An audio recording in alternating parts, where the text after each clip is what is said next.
എത്ര അതിശയകരമായ വേഗത്തിലാണ് ടെക്നോളജി നമ്മുടെ ജീവിതത്തെ സ്വാധീനിക്കുന്നത്, നമ്മുടെ നിത്യജീവിതത്തെ മാറ്റിമറിക്കുന്നത് എന്നതിന് ഉദാഹരണങ്ങൾ ഒരുപാടുണ്ട്. അതിലെ ഏറ്റവും വലിയ ഒരു ഉദാഹരണമാണ് ഗൂഗിൾ പേ, ഫോൺ പേ, പേടിഎം അങ്ങനെ തുടങ്ങി വിവിധ പേരുകളുള്ള UPI പേയ്മെൻറ്റ് സിസ്റ്റം എന്നത്. ഇന്ന് റോഡ് സൈഡിൽ നിന്ന് 10 രൂപയ്ക്ക് മീൻ വാങ്ങിയാലും കയ്യിലെ സ്മാർട്ട് ഫോണിൽ ഒന്ന് സ്കാൻ ചെയ്താൽ ആ 10 രൂപ നിങ്ങൾക്ക് കൊടുക്കാൻ കഴിയും. അങ്ങനെ ഇന്ന് എവിടെ നോക്കിയാലും നമ്മുടെ ജീവിതത്തെ ഏറ്റവും അധികം സ്വാധീനിക്കുന്നത് എന്തൊക്കെയോ വിചിത്ര ഡിസൈനുകളുള്ള ആ ഒരു ചതുരക്കള്ളിയാണ് QR കോഡ്. വളരെ അടുത്ത കാലത്താണ് ഈ UPI പേയ്മെൻറ്റ് സിസ്റ്റം ഇത്രയേറെ വ്യാപകമായതും ഇത്രയേറെ ജനകീയമായതും. ഇതെങ്ങനെ സംഭവിച്ചു? എന്താണ് ഈ UPI പേയ്മെൻറ്റ് സിസ്റ്റം? എങ്ങനെയാണത് പ്രവർത്തിക്കുന്നത്? നമ്മുടെ ജീവിതത്തിൻ്റെ ഭാഗമല്ലേ? നമുക്കതറിയണ്ടേ? നമുക്കിന്ന് ആ വിഷയം തന്നെ ചർച്ച ചെയ്യാം. നമസ്കാരം. സയൻസ് കോർണറിൻ്റെ പുതിയ വീഡിയോയിലേക്ക് എല്ലാവർക്കും സ്വാഗതം.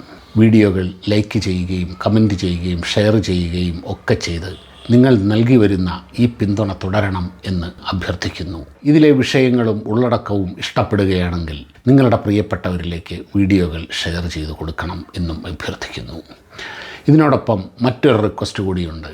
എൻ്റെ വായനാ ലോകത്ത് വന്നിട്ടുള്ള പഴയതും പുതിയതുമായ പുസ്തകങ്ങളെ പരിചയപ്പെടുത്തുന്ന മറ്റൊരു യൂട്യൂബ് ചാനൽ തുടങ്ങിയിട്ടുണ്ട്. ഇന്നത്തെ പുസ്തകം എന്നാണ് ആ ചാനലിൻ്റെ പേര്. വായന ഇഷ്ടമുള്ളവർക്ക് ആ ചാനൽ സബ്സ്ക്രൈബ് ചെയ്യാവുന്നതാണ്. ചാനലിൻ്റെ ലിങ്ക് ഇവിടെ ഡിസ്ക്രിപ്ഷൻ ബോക്സിൽ കൊടുക്കുന്നുണ്ട്. ഏകദേശം ഒരു 10, 20, 25 വർഷമായി രാജ്യത്ത് ഡിജിറ്റൽ ട്രാൻസാക്ഷൻ വ്യാപകമായിട്ടുണ്ട്. ഞാനൊക്കെ ജോലി ചെയ്ത് കരിയർ തുടങ്ങുന്ന കാലത്ത് എനിക്കൊക്കെ ശമ്പളം വന്നുകൊണ്ടിരുന്നത് എല്ലാ മാസവും 1-ാം തീയതി 2-ാം തീയതി ആകുമ്പോഴേക്ക് കമ്പനിയിൽ നിന്ന് DD എടുത്ത് അയക്കുകയാണ് ചെയ്യുക. എക്സ്പെൻസും അതേപോലെ തന്നെ DD ആയിട്ടാണ് വന്നുകൊണ്ടിരുന്നത്. ഏകദേശം എല്ലാ മാസവും ഒരു 20-25 ആകുമ്പോഴേക്കൊക്കെ കമ്പനിയുടെ ഫിനാൻസ് ഡിപ്പാർട്ട്മെൻറ്റ് മുഴുവനും എൻഗേജ്ഡ് ആവും. കാര്യം ഇന്ത്യ മുഴുവനും കിടക്കുന്ന എംപ്ലോയീസിൻ്റെ ലിസ്റ്റ് എടുത്ത് അവരുടെ ലീവ്, ഡ്യൂട്ടി ഒക്കെ കണക്കാക്കി ശമ്പളം എഴുതി അത് ചെക്ക് സൈൻ ചെയ്ത് ഓരോരുത്തരുടെയും പേരിൽ ഡിമാൻഡ് ഡ്രാഫ്റ്റ് ബാങ്കിൽ നിന്നെടുത്ത് ആ ഡ്രാഫ്റ്റ് ഓരോരുത്തർക്കും കൊറിയർ വഴി അയച്ചു കൊടുക്കണം. ഏകദേശം വളരെ നമുക്ക് ആലോചിച്ചാൽ തന്നെ നമുക്ക് മനസ്സിലാവുന്ന കാര്യമാണ്. ഒരു 1000 എംപ്ലോയി ഒക്കെ ഉള്ള കമ്പനിയാണെങ്കിൽ എന്തൊരു കഷ്ടപ്പാടാണ്, എന്തൊരു വർക്കാണ് അതിൻ്റെ പുറകിൽ നടക്കേണ്ടത് എന്നുള്ള കാര്യം. ബാങ്കുകളും എൻഗേജ്ഡ് ആണ്. എന്നാൽ ഈ 21-ാം നൂറ്റാണ്ടിൻ്റെ തുടക്കത്തോടുകൂടി ആ സിസ്റ്റം മാറി. ആ കാലത്താണ് എല്ലാവർക്കും വളരെ യുണീക്കായിട്ടുള്ള ബാങ്ക് അക്കൗണ്ടുകൾ സ്റ്റാർട്ട് ചെയ്തത്. യുണീക്ക് എന്ന് പറഞ്ഞു കഴിഞ്ഞാൽ ഇപ്പോൾ എനിക്കിവിടെ ICICI ബാങ്കിലോ SBIയിലോ ഒക്കെ ഒരു അക്കൗണ്ട് തുടങ്ങിക്കഴിഞ്ഞാൽ ആ അക്കൗണ്ട് എനിക്ക് ഇന്ത്യയിൽ എവിടെയും ഉപയോഗിക്കാം. ബാങ്കിൻ്റെ ബ്രാഞ്ച് എവിടെയാണ് എന്നുള്ളത് ഒരു പ്രശ്നമേ അല്ല. അതുപോലെ ATM കാർഡുകളുമൊക്കെ വ്യാപകമായത് അങ്ങനെയാണ്. അപ്പോൾ എന്താണ്, ശമ്പള ദിവസമാകുമ്പോൾ നമ്മുടെ അക്കൗണ്ടിലേക്ക് പൈസ ട്രാൻസ്ഫർ ചെയ്യും. നമുക്ക് ഏത് ATMൽ നിന്ന് വേണമെങ്കിൽ നമുക്ക് പണം എടുക്കാൻ കഴിയും. വളരെ സൗകര്യമായിരുന്നു, വലിയ വിപ്ലവമായിരുന്നു അത്. ഏകദേശം 2001, 2002 ആ കാലത്താണ് ഈ സിസ്റ്റം ആയത്. ആ കാലത്താണ് ഇന്ത്യ മുഴുവനും ATM ഇങ്ങനെ പൊട്ടി വിരിഞ്ഞു വന്നത്. വളരെ വ്യാപകമായി ATM രാജ്യം മുഴുവനും പ്രചരിക്കാൻ തുടങ്ങിയത് അന്നാണ്.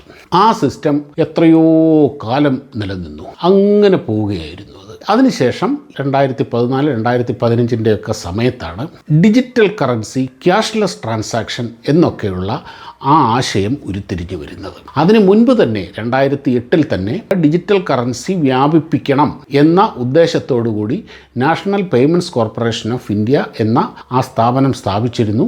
അവർ അതിൻ്റേതായ രീതിയിൽ കുറേ ശ്രമങ്ങളൊക്കെ നടത്തിയിരുന്നു. എങ്കിലും 2015, 2016 കാലത്തോടെയാണ് ഈ സിസ്റ്റം ആകെ മറിയാൻ തുടങ്ങിയത്. പേടിഎം എന്ന് പറയുന്ന ഒരു സ്ഥാപനമാണ് ഇതിന് തുടക്കം കുറിച്ചത് എന്ന് പറയാം. പക്ഷേ national payments corporation of India Bhim എന്ന ഒരു ആപ്ലിക്കേഷൻ ഉണ്ടാക്കി ആ ആപ്ലിക്കേഷൻ പ്രചരിപ്പിക്കാൻ തുടങ്ങി. ആ ആപ്ലിക്കേഷൻ വർക്ക് ചെയ്യുന്നത് പ്രധാനമായും നമ്മുടെയൊക്കെ മൊബൈൽ നമ്പറുകളെ കേന്ദ്രീകരിച്ചാണ്. ഏകദേശം 2015-2016 കാലഘട്ടത്തിൽ ഇന്ത്യയിൽ സ്മാർട്ട് ഫോണിൻ്റെ വ്യാപനം വളരെയധികം കൂടി, വളരെ കൂടി. അങ്ങനെ നമ്മുടെ കയ്യിലിരിക്കുന്ന മൊബൈൽ നമ്പറും ആ മൊബൈൽ ഡിവൈസും തന്നെ ഒരു പേഴ്സായി, ഒരു വാലറ്റായി ഉപയോഗിക്കാൻ കഴിയില്ലേ എന്ന ഒരു ആശയം ഉണ്ടായത് ഏകദേശം ആ കാലത്തൊക്കെയാണ്. ഇൻ്റർനെറ്റിൻ്റെ ചാർജ് ഒരുപാട് കുറയുകയും ആൾക്കാർ ധാരാളമായി ഇൻ്റർനെറ്റ് ഉപയോഗിക്കുകയും ചെയ്തപ്പോൾ ഈ സാധ്യതകളെ ഉപയോഗിക്കാൻ തീരുമാനിച്ചതിൻ്റെ ഫലമാണ് ഭീം എന്ന് പറയുന്ന application. Bharat interface for money എന്നാണ് ഭീം എന്ന് പറയുന്നതിൻ്റെ ചുരുക്കപ്പേര്. അത് വളരെ ലളിതമാണ്. നാം എല്ലാം ബാങ്കിൽ നമ്മുടെ ഒരു മൊബൈൽ നമ്പർ കൊടുത്തിട്ടുണ്ടാകും. ആ മൊബൈൽ നമ്പർ ആ അക്കൗണ്ടുമായി ലിങ്ക്ഡ് ആയിരിക്കും. ആ മൊബൈൽ നമ്പർ പിന്നീട് പാനുമായിട്ടും ഒക്കെ ലിങ്ക്ഡായി അങ്ങനെ നമ്മുടെ ഓരോരുത്തരുടെയും ഐഡൻറ്റിറ്റിയുടെ തന്നെ ഒരു സുപ്രധാന ഭാഗമായി മൊബൈൽ നമ്പർ മാറി. ഈ മൊബൈൽ നമ്പറും സ്മാർട്ട് ഫോണും ഇൻ്റർനെറ്റും ബാങ്കും എല്ലാം കൂടി കണക്ട് ചെയ്തപ്പോൾ ഒരു വലിയ സാധ്യതയാണ് ഉരുത്തിരിഞ്ഞു വന്നത്. National payment corporation of India ഉണ്ടാക്കിയ ഈ ആപ്ലിക്കേഷനിൽ നമ്മുടെ മൊബൈൽ നമ്പർ മാത്രം വെച്ചിട്ട് ആ മൊബൈൽ നമ്പറുമായി കണക്ട് ചെയ്തിരിക്കുന്ന അക്കൗണ്ടുകളെ ബന്ധിപ്പിക്കാൻ കഴിയുന്നു. അങ്ങനെ ലക്ഷക്കണക്കിന് ആൾക്കാർ ഇത് ചെയ്യുന്നു. അപ്പോൾ ഒരാളുടെ അക്കൗണ്ടിൽ നിന്ന് മറ്റൊരാളിൻ്റെ അക്കൗണ്ടിലേക്ക് പണം കൈമാറാൻ ഈ ഒരു മൊബൈൽ നമ്പർ മാത്രം മതി എന്ന അവസ്ഥയിലേക്കെത്തി. വളരെ ലളിതമായ സ്റ്റെപ്പുകളിലൂടെ നമുക്ക് ആർക്കാണോ പണം കൊടുക്കേണ്ടത് അവരുടെ UPI ID, അതായത് നാം ഒരു പ്രാവശ്യം ഇതിൽ രജിസ്റ്റർ ചെയ്യുമ്പോൾ നമുക്കൊരു ID ലഭിക്കും. ഒന്നുകിൽ ആ UPI ID, അല്ലെങ്കിൽ ആളിൻ്റെ മൊബൈൽ നമ്പർ, അല്ലെങ്കിൽ ആളിൻ്റെ അക്കൗണ്ട് ഡീറ്റെയിൽസ്, ഇതിലേതെങ്കിലും മതി. ഇതേതെങ്കിലും കൊടുത്തു കഴിഞ്ഞാൽ ആൾക്ക് നമ്മൾക്കൊരു 100 രൂപ കൊടുക്കണമെന്നുണ്ടെങ്കിൽ നമ്മൾ ആ 100 രൂപ അടയാളപ്പെടുത്തി ഒരു പിൻ നമ്പറും കൊടുത്തു കഴിഞ്ഞാൽ ആ പണം ആ സെക്കൻഡിൽ തന്നെ അങ്ങോട്ട് മാറി. ഇത് ഇന്ത്യയിലുണ്ടാക്കിയ വിപ്ലവം എന്ന് പറയുന്നത് നമുക്ക് ചിന്തിക്കാൻ കഴിയുന്നതിനപ്പുറമാണ്. ഇതിൻ്റെ പുറകിൽ വലിയ റോക്കറ്റ് സയൻസുകളൊന്നുമില്ല.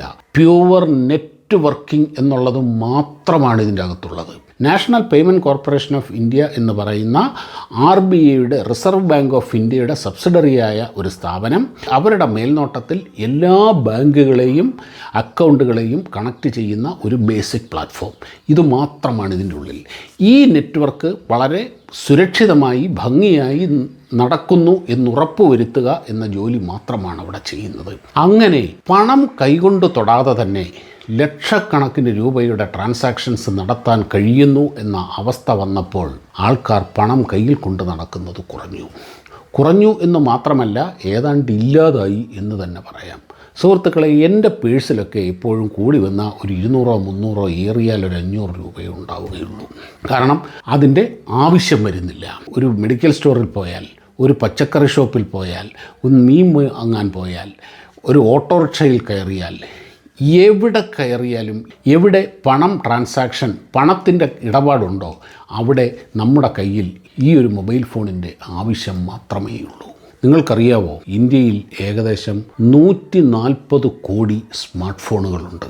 140 കോടി സ്മാർട്ട് ഫോൺ എന്ന് പറഞ്ഞാൽ ഏകദേശം നമ്മുടെ ജനസംഖ്യയുടെ അത്രയും തന്നെ വരും. അപ്പോൾ ഇവിടെയുള്ള കസ്റ്റമർ പൊട്ടൻഷ്യൽ എന്ന് പറഞ്ഞാൽ അത് ഈ 140 കോടിയാണ്.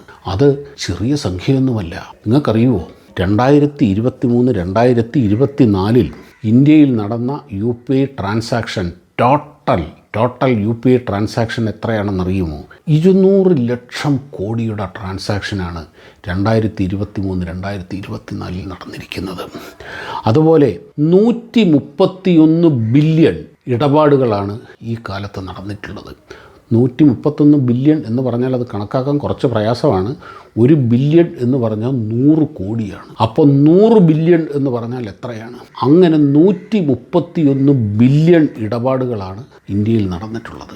അതേപോലെ ഇന്ത്യയിൽ നടന്നിട്ടുള്ള ഡിജിറ്റൽ ട്രാൻസാക്ഷൻ എന്ന് പറഞ്ഞാൽ പണം കൈകൊണ്ട് തൊടാതെയുള്ള ചെക്ക് എഴുതിയോ ചെക്കോ ഡ്രാഫ്റ്റോ ഇതെല്ലാം നോൺ ഡിജിറ്റലിൻ്റെ അകത്താണ് വരിക. എന്നാൽ ഇപ്പോൾ RTGS, IMPS, നമ്മൾ ബാങ്കിലുള്ള ഓൺലൈൻ ട്രാൻസ്ഫർ, ഇതെല്ലാം ഡിജിറ്റൽ ട്രാൻസാക്ഷനിൽ വരുന്നതാണ്. അങ്ങനെ ഇന്ത്യയിൽ നടന്ന ഡിജിറ്റൽ ട്രാൻസാക്ഷനുകളിൽ 80% UPI എന്ന ഈ സിസ്റ്റം ഉപയോഗിച്ചുകൊണ്ടാണ്. അതായത് 5 രൂപ, 10 രൂപ, 25 രൂപ, 100 രൂപ തുടങ്ങി 1,00,000 രൂപ വരെ ഒരു ദിവസം ഇതിൻ്റെ അകത്തൂടെ ഒരാൾക്ക് ട്രാൻസ്ഫർ ചെയ്യാൻ പറ്റും, ഇടപാട് നടത്താൻ പറ്റും. അങ്ങനെ 5ഉം 10ഉം 50ഉം 100ഉം 20ഉം 200ഉം 500ഉം ഒക്കെയായി ഒരു വർഷം നടന്ന UPI ട്രാൻസാക്ഷൻ്റെ ആ ക്വാണ്ടം, ആ എമൗണ്ടാണ് ഞാൻ ഈ പറഞ്ഞത് 200 ലക്ഷം കോടി എന്ന്. ഇതിന് വേറൊരു ഗുണമുണ്ട്. ഇത് മുഴുവനും നടക്കുന്നത് ഓൺ റെക്കോർഡാണ്. ബാങ്കിൽ നിന്ന് ബാങ്കിലേക്കാണ്. ഒരാൾ ഒരു 10 രൂപ ഗൂഗിൾ പേ ചെയ്താലും അത് റെക്കോർഡ് ചെയ്യപ്പെടുകയാണ്. ഓൺ റെക്കോർഡ് മണിയാണ്, അത് വൈറ്റ് മണിയാണ്, അത് ടാക്സബിൾ എമൗണ്ടാണ്. ഇതിൻ്റെ ഫലം എന്താണെന്ന് വെച്ച് കഴിഞ്ഞാൽ ഇന്ത്യയിൽ ടാക്സ് കൊടുക്കുന്നവരുടെ എണ്ണം ഏതാണ്ട് 3 ഇരട്ടിയോളമായി മാറി. ഇൻകം ടാക്സ് നെറ്റ്വർക്ക് 3 മടങ്ങാണ് വലുതായത്. ക്യാഷ് ട്രാൻസാക്ഷൻ മാത്രം നടന്നുകൊണ്ടിരുന്ന സ്ഥലങ്ങളിൽ ഇപ്പോൾ ഡിജിറ്റൽ ട്രാൻസാക്ഷൻ നടക്കുന്നു, UPI ട്രാൻസാക്ഷൻ നടക്കുന്നു, ഗൂഗിൾ പേ, ഫോൺ പേ അങ്ങനെയുള്ള ഒരുപാട് പ്ലാറ്റ്ഫോമുകളിലൂടെ നടക്കുന്നു. വളരെ ലളിതമായി ഏതൊരു സാധാരണക്കാരനും അതീവ ലളിതമായി ചെയ്യാവുന്ന രീതിയിലാണ് ഈ പേയ്മെൻറ്റ് സിസ്റ്റം ഉണ്ടാക്കിയിരിക്കുന്നത്. ഇതിൻ്റെ മറ്റൊരു പ്രധാനപ്പെട്ട ഗുണം, ഇന്ന് നാട്ടിൽ പോക്കറ്റടി എന്ന് പറയുന്ന സംഭവം നടക്കുന്നുണ്ടോ? നിങ്ങൾ കേൾക്കാറുണ്ടോ? മറ്റേന്ന് പറഞ്ഞാൽ ഒരു ബസ്സിലെയും ട്രെയിനിലെയും റെയിൽവേ സ്റ്റേഷനുകളിലും ഒക്കെ പോക്കറ്റടി എന്നുള്ളത് സാധാരണ വാർത്തയായിരുന്നു, സാധാരണമായി നടന്നുകൊണ്ടിരുന്ന കാര്യമാണ്. ഇന്നതില്ല എന്ന് തന്നെ പറയാം. കാരണം എന്താണ്? കഷ്ടപ്പെട്ട് പോക്കറ്റടിച്ചിട്ട് പ്രയോജനമില്ല എന്നുള്ളത് കൊണ്ടാണ്. കാര്യം അങ്ങനെ പോക്കറ്റടിച്ചുകൊണ്ട് പോയി കഴിഞ്ഞ് കഴിഞ്ഞാൽ ആകെ ചിലപ്പോൾ ആ പേഴ്സിലുണ്ടാവുക 100 200 രൂപയായിരിക്കും കൂടി വന്നാൽ, അല്ലെങ്കിൽ ഒരു 500 രൂപ. ഈ റിസ്ക് എടുക്കുന്നതിൻ്റെ ഒരു പ്രയോജനവും കിട്ടാതായതിനെ തുടർന്ന് ആ ഒരു പോക്കറ്റടിക്കാർ പട്ടിണിയിലായി എന്ന് വേണമെങ്കിൽ നമുക്ക് പറയാം. അങ്ങനെ ഒരുപാട് ഗുണങ്ങൾ ഇതിൻ്റെ ഈ സിസ്റ്റത്തിനുണ്ട്. ഇത് വളരെ ലളിതമാണ്. ഇതൊരു നെറ്റ്വർക്കാണ്, ഒരു വലിയ ശൃംഖലയാണ്. ഇതിൻ്റെ അകത്ത് അതിഭീകരമായ റോക്കറ്റ് സയൻസ് ഒന്നുമില്ല എന്നുള്ളതാണ് വാസ്തവം. ഇനി മറ്റൊരു കാര്യം കൂടി പറയട്ടെ. ഇങ്ങനെയൊരു സിസ്റ്റം ഈ ലോകത്തിൽ ഇന്ന് ഇന്ത്യയിൽ മാത്രമേ ഉള്ളൂ. ഇനി മറ്റൊരു രസകരമായ കാര്യങ്ങളുണ്ട്. ഗൂഗിൾ പേ നമ്മൾ ഏറ്റവും കൂടുതൽ ഉപയോഗിക്കുന്നതാണ്. ഈ ഗൂഗിളിൻ്റെ ആസ്ഥാനം എന്ന് പറയുന്നത് അമേരിക്കയിലാണ്. ആ അമേരിക്കയിൽ ഗൂഗിൾ പേ ഇല്ല. പക്ഷേ ആ ഗൂഗിൾ എന്ന കമ്പനി ഈ പ്ലാറ്റ്ഫോം വികസിപ്പിച്ചിരിക്കുന്നത് പോലും ഇന്ത്യക്ക് വേണ്ടിയാണ്, ഇന്ത്യയിൽ ഉപയോഗിക്കാൻ വേണ്ടിയാണ്. ഇപ്പോൾ ഇന്ത്യയിലും സിംഗപ്പൂരിലും മാത്രമാണ് ഗൂഗിൾ പേ ഉപയോഗിക്കുന്നത്. കൂടുതൽ രാജ്യങ്ങളിൽ ഈ UPI സിസ്റ്റം ഉപയോഗിക്കാൻ കഴിയുന്ന രീതിയിലേക്ക് ഇപ്പോൾ UPI സിസ്റ്റം വളർന്നു കഴിഞ്ഞു. ഇപ്പോൾ ഗൾഫ് രാജ്യങ്ങളിലൊക്കെ UPI ഉപയോഗിക്കാൻ പറ്റും എന്നറിയുന്നുണ്ട്. എന്തായാലും ഈ ലോകത്തിനെ ഞെട്ടിച്ച് കളഞ്ഞ ഭാരതത്തിൻ്റെ വലിയ ഒരു കണ്ടെത്തലാണ് ഈ UPI എന്ന് പറയുന്നത്. അക്കാര്യത്തിൽ ഭാരതീയൻ എന്ന നിലയിൽ നമുക്ക് ഓരോരുത്തർക്കും അഭിമാനിക്കാം. മറ്റൊരു വീഡിയോയുമായി കാണുന്നതുവരെ എല്ലാവർക്കും നമസ്കാരം.